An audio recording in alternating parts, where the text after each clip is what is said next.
আলাইকুম। আমি আফরোজা, খেলাঘর 24 নিউজ চ্যানেলে আপনাকে স্বাগত। শুরুতেই জানাবো আজকের গুরুত্বপূর্ণ আপডেট সংবাদগুলোর শিরোনাম।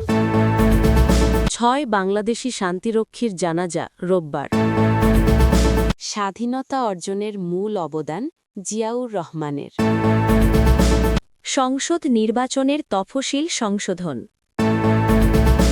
কক্সবাজারে 2 যুবদল কর্মীকে গুলি, লামা থেকে গ্রেপ্তার 5। এতক্ষণ শুনলেন শিরোনাম, এবার আসি বিস্তারিত সংবাদে। তার আগে অনুরোধ রইল ভিডিওতে একটি লাইক দিয়ে চ্যানেলটি সাবস্ক্রাইব করুন এবং কমেন্টে জানিয়ে দিন আপনি কোন জায়গা বা কোন দেশ থেকে আমাদের এই সংবাদটি দেখছেন। 6 বাংলাদেশি শান্তিরক্ষীর জানাজা রোববার। সুদানের জাতিসংঘ শান্তিরক্ষা মিশন ঘাঁটিতে সন্ত্রাসীদের ড্রোন হামলায় শাহাদাত বরণকারী 6 বাংলাদেশি শান্তিরক্ষীর জানাজা রোববার 21 ডিসেম্বর ঢাকা সেনানিবাস কেন্দ্রীয় মসজিদে অনুষ্ঠিত হবে। এরপর তাদের নিজ নিজ ঠিকানায় হেলিকপ্টারে করে পাঠিয়ে যথাযথ সামরিক মর্যাদায় দাফন কার্যক্রম সম্পন্ন করা হবে। শনিবার 20 ডিসেম্বর আন্তঃবাহিনী জনসংযোগ পরিদপ্তরের আইএসপিআরের পাঠানো এক সংবাদ বিজ্ঞপ্তিতে এ তথ্য জানানো হয়। আইএসপিআর জানায়, গত 13 ডিসেম্বর সুদানের আবেই এলাকায় জাতিসংঘ শান্তিরক্ষা মিশনের একটি ঘাঁটিতে সংঘটিত বর্বরচিতে সন্ত্রাসী ড্রোন হামলার ঘটনায় শাহাদাত বরণকারী 6 জন শান্তিরক্ষীর মরদেহ শনিবার হজরত শাহজালাল আন্তর্জাতিক বিমানবন্দরে এমিরেটস এয়ারলাইন্সের একটি বিমানে দেশে প্রত্যাবর্তন করে। আইএসপিআর জানায়, বাংলাদেশ সেনাবাহিনীর chief of general staff lieutenant general Mizanur Rahman Shamim বিমানবন্দরে শান্তিরক্ষীদের মরদেহ গ্রহণ করেন। এ সময় আরও উপস্থিত ছিলেন বেসামরিক বিমান চলাচল কর্তৃপক্ষের চেয়ারম্যান, বাংলাদেশি জাতিসংঘের ভারপ্রাপ্ত আবাসিক প্রতিনিধি, আবেইতে মোতায়েনরত জাতিসংঘ মিশন ইউনিসেফের ফোর্স কমান্ডারের প্রতিনিধি, চিফ কমিউনিটি লিয়াজো অফিসার, পররাষ্ট্র মন্ত্রণালয়ের ডিজি ইউএন, ওভারসিজ অপারেশন পরিদপ্তরের পরিচালক, ঊর্ধ্বতন সামরিক বেসামরিক কর্মকর্তা এবং গণমাধ্যমের ব্যক্তিরা। আইএসপিআর জানায়, মরদেহ গ্রহণের সময় সবাই দাঁড়িয়ে 1 মিনিট নীরবতা পালন করেন এবং সব সামরিক ব্যক্তি শাহাদাত দারণকারীদের প্রতি সম্মান জানিয়ে স্যালুট দেন। আইএসপিআর আরও জানায়, রোববার ঢাকা সেনানিবাসের কেন্দ্রীয় মসজিদে নামাজে জানাজা অনুষ্ঠান শেষে তাদের নিজ নিজ ঠিকানায় হেলিকপ্টারে করে পাঠিয়ে যথাযথ সামরিক মর্যাদায় দাফন কার্যক্রম সম্পন্ন করা হবে। উল্লেখ্য, সন্ত্রাসী ড্রোন হামলায় 6 জন বাংলাদেশি শান্তিরক্ষী শহীদ হওয়ার পাশাপাশি 9 জন শান্তিরক্ষী আহত হন, যাদের মধ্যে 8 জন কেনিয়ার রাজধানী নাইরোবিতে অবস্থিত আগা খান ইউনিভার্সিটি হাসপাতালে লেভেল 3 হাসপাতালে চিকিৎসাধীন রয়েছেন। বর্তমানে সবাই শঙ্কামুক্ত রয়েছেন। স্বাধীনতা অর্জনের মূল অবদান জিয়াউর রহমানের।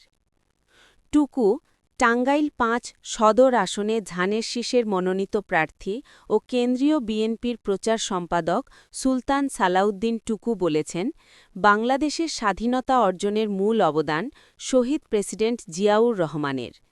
তিনি নেতৃত্ব দিয়ে বাংলাদেশকে ঐক্যবদ্ধ করেছিলেন আর শেখ মুজিব দেশের মানুষকে দ্বিধাদ্বন্দ্বের মধ্যে ফেলেছিলেন।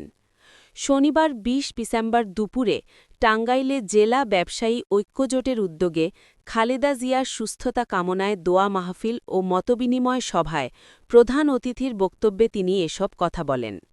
শহরের একটি রেস্তোরাঁয় আয়োজিত অনুষ্ঠানে তিনি বলেন, দেশের মানুষের ক্ষুদ্র একটি অংশ স্বাধীনতার বিপক্ষে অবস্থান নিয়েছিল।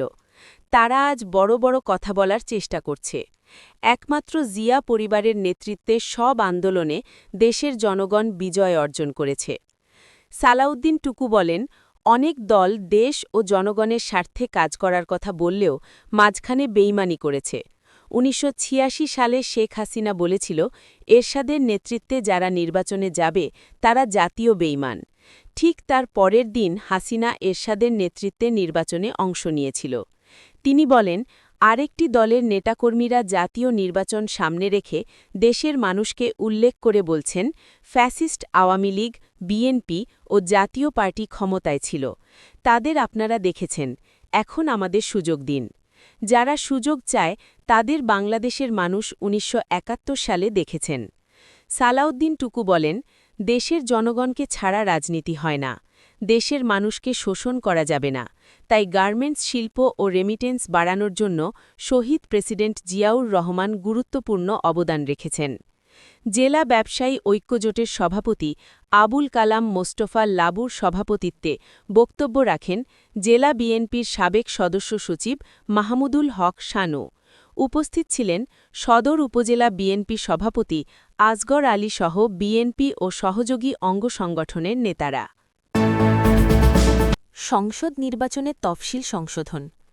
আসন্ন ত্রয়োদশ জাতীয় সংসদ নির্বাচনের তফসিল সংশোধন করেছে নির্বাচন কমিশন ইসি। শনিবার ২০ ডিসেম্বর ইসি সূত্র বিষয়টি নিশ্চিত করেছে। সংশোধিত তফসিলে রিটার্নিং কর্মকর্তার আদেশের বিরুদ্ধে প্রার্থীদের আপিল করার সময় দুদিন কমানো হয়েছে। আপিলের সময় ৫ থেকে ১১ জানুয়ারি পরিবর্তন করে ৫ থেকে ৯ জানুয়ারি নির্ধারণ করা হয়েছে। আপিল নিষ্পত্তির তারিখ দুদিন বাড়ানো হয়েছে। ১২ থেকে ১৮ জানুয়ারির পরিবর্তে ১০ থেকে ১৮ জানুয়ারি নির্ধারণ করা হয়েছে। নির্বাচনে অংশগ্রহণকারী প্রার্থীদের মনোনয়নপত্র দাখিলের জন্য বাকি আর ১০ দিন সময় রয়েছে। ২৯ ডিসেম্বর মনোনয়নপত্র দাখিলের সময় শেষ হবে। গত ১১ ডিসেম্বর জাতির উদ্দেশ্যে দেওয়া ভাষণের মাধ্যমে প্রধান নির্বাচন কমিশনার এএমএম নাসির উদ্দিন সংসদ নির্বাচন ও গণভোটের তফসিল ঘোষণা করেন। ১৮ ডিসেম্বর তফসিল সংক্রান্ত ওই প্রজ্ঞাপনে কিছুটা সংশোধন করে নির্বাচন কমিশন। এক্ষেত্রে মনোনয়নপত্র বাছাইয়ে রিটার্নিং অফিসারের সিদ্ধান্তের বিরুদ্ধে আপিল দায়ের ও নিষ্পত্তি তারিখ পরিবর্তন করা হয়েছে। আপিল করার সময় দুদিন কমিয়ে দেওয়া হয়েছে, দুদিন বাড়িয়ে দেওয়া হয়েছে আপিল নিষ্পত্তির সময়। কক্সবাজারে ২ যুবদল কর্মীকে গুলি, লামা থেকে গ্রেপ্তার ৫। কক্সবাজার শহরে ২ যুবদল কর্মীকে গুলি করে হত্যাচেষ্টার ঘটনায় ৫ জনকে গ্রেপ্তার করেছে পুলিশ। ঘটনার পর আসামিরা পর্যটকের ছদ্মবেশে বান্দরবনের লামা উপজেলায় আত্মগোপনে ছিল। শুক্রবার ১৯ ডিসেম্বর রাতে বান্দরবন জেলার লামা উপজেলার মিরঝিরি এলাকার মাতামুহুরী রিভারভিউ রিসর্টে অভিযান চালিয়ে তাদের গ্রেপ্তার করা হয়। গ্রেপ্তাররা হলেন কামরুল হাসান বাবু ২৬, ইমরান উদ্দিন খোকা ওরফে আরিয়ান খোকা ২৫, আব্দুল কাইয়ুম ৩৩, মোহাম্মদ সাকিব ২০ এবং ১৭ বছর বয়সী এক কিশোর। তাদের বাড়ি কক্সবাজার সদর উপজেলার ঝিলংজা ইউনিয়নের বিভিন্ন এলাকায়। কক্সবাজার সদর মডেল থানার ওসি ছমিউদ্দিন জানান, ৯ ডিসেম্বর রাত ১০:৩০টার দিকে কক্সবাজার শহরের কলাতলী বাইপাস সড়কের বাস টার্মিনাল এলাকার উত্তরণ আবাসিক এলাকায় মোটরসাইকেলে আসা দুর্বৃত্তরা যুবদল কর্মী সাইফুল ইসলাম ৩৫ ও মোহাম্মদ ফারুককে লক্ষ্য করে এলোপাথারি গুলি চালায়। এতে তারা গুরুতর আহত হন। ঘটনার পরপরই আসামিরা কক্সবাজার থেকে বান্দরবনের লামায় গিয়ে আত্মগোপনে ছিল। সেখানে তারা পর্যটকের ছদ্মবেশে একটি রিসর্টে অবস্থান করছিল। গোপন সংবাদের ভিত্তিতে অভিযান চালিয়ে পুলিশ তাদের গ্রেপ্তার করতে সক্ষম হয়।